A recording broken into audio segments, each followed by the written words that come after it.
স্বরচিত কবিতা পাঠ করছি সৈয়দ মাহফুজা ইসলাম। স্মৃতিসুধা।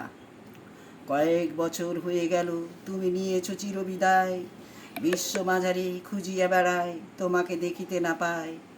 রাতের আকাশে তারাদের কাছে তোমার কুশল সুধায় শুধু হাহাকার ভেসে আসে, সে আর নাই নাই নাই। তুমি প্রায় বলতে তোমাদের ছেড়ে পারবো না থাকতে একা কবরে, অথচ কয়েক বছর হয়ে গেল তুমি শুয়ে আছো কবরে নীরবে। তুমি চলে গেছো অনন্ত পারাবারে, সবার ধোয়া ছোড়ার বাইরে।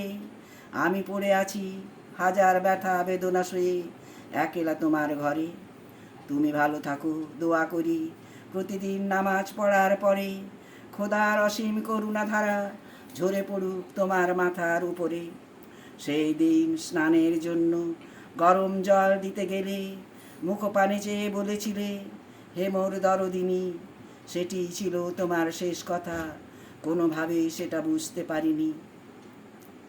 ৪৪টা বছর ছিলাম মোরা একসাথে পাশাপাশি, হঠাৎ কেন যে বাজিয়া উঠিল চিরবিদায়ের বাঁশি।